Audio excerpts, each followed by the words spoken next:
ಎಲ್ಲರಿಗೂ ನಮಸ್ಕಾರ. ಇಂದು ನಾವು ಥೈರಾಯ್ಡ್ ಇರುವಂತಹ ವ್ಯಕ್ತಿಗಳ ಆಹಾರ ಪದ್ಧತಿ ಮತ್ತು ಮೆಡಿಸಿನ್ ಬಳಸುವ ವಿಧಾನವನ್ನು ತಿಳಿದುಕೊಳ್ಳೋಣ. ಥೈರಾಯ್ಡ್ ಇರುವಂತಹ ವ್ಯಕ್ತಿಗಳು ಯಾವ ರೀತಿಯ ಆಹಾರವನ್ನು ಸೇವಿಸಬೇಕು ಮತ್ತು ಸೇವಿಸಬಾರದು ಎಂದು ಗೊಂದಲಕ್ಕೆ ಒಳಗಾಗುತ್ತಾರೆ. ಥೈರಾಯ್ಡ್ ಒಂದು ಆಟೋ ಇಮ್ಯುನೋ ಡಿಸೀಸ್ ಆಗಿರುವುದರಿಂದ ಥೈರಾಯ್ಡ್ ಇರುವಂಥ ವ್ಯಕ್ತಿಗಳು ಲೋ ಕಾರ್ಬೋಹೈಡ್ರೇಟ್ಸ್ ಮತ್ತು ಲೋ ಕೊಲೆಸ್ಟ್ರಾಲ್ ಫುಡ್ಗಳನ್ನು ತೆಗೆದುಕೊಳ್ಳಬೇಕಾಗುತ್ತದೆ.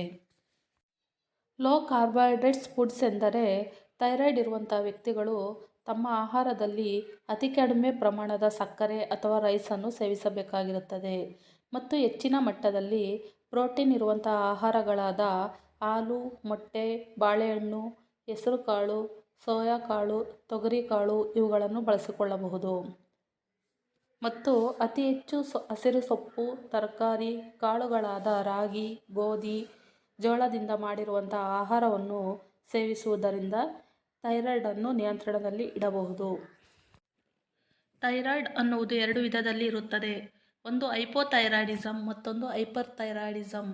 ಹೈಪೋಥೈರಾಯ್ಡಿಸಮ್ ಇರುವಂಥ ವ್ಯಕ್ತಿಗಳು ದಿನಕ್ಕೆ ಒಂದು ಅಯೋಡಿನ್ ಮಾತ್ರೆ ಮಾತ್ರ ಬಳಸುತ್ತಾರೆ. ಇದು ಬೆಳಗ್ಗೆ ತಿಂಡಿ ತಿನ್ನುವುದಕ್ಕಿಂತ ಮುಂಚೆ 10 ನಿಮಿಷ ಮುಂಚೆ ಹಾಕಿಕೊಳ್ಳುವುದರಿಂದ ನಮ್ಮ ದೇಹಕ್ಕೆ ಬೇಕಾದ ಅಯೋಡಿನ್ ಉತ್ಪಾದನೆ ಆಗುತ್ತದೆ. ಹೈಪೋಥೈರಾಯ್ಡಿಸಮ್ ಮಾತ್ರೆಗಳು ಅವರ ಜೀವನದವಿಡೀ ಬಳಸಬೇಕಾಗುತ್ತದೆ.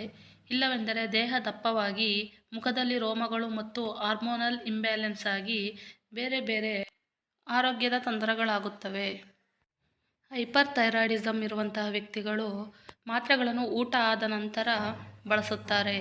ಕೆಲವೊಬ್ಬರು ಬೆಳಗ್ಗೆ, ಮಧ್ಯಾಹ್ನ ಮತ್ತು ರಾತ್ರಿ ಊಟ ಆದ ನಂತರ ಮಾತ್ರೆಗಳನ್ನು ಸೇವಿಸುತ್ತಾರೆ. ಇನ್ನು ಕೆಲವರು ಬೆಳಗ್ಗೆ ಮತ್ತು ರಾತ್ರಿ ಮಾತ್ರ ಸೇವಿಸುತ್ತಾರೆ. ಇನ್ನು ಸ್ವಲ್ಪ ಜನ ಬೆಳಗ್ಗೆ ಮಾತ್ರ ಊಟ ಆದ ನಂತರ ಸೇವಿಸುತ್ತಾರೆ. ಈ ವಿಡಿಯೋ ಇಷ್ಟ ಆಗಿದ್ದಲ್ಲಿ ಲೈಕ್, ಶೇರ್ ಮತ್ತು subscribe. Thank you for watching.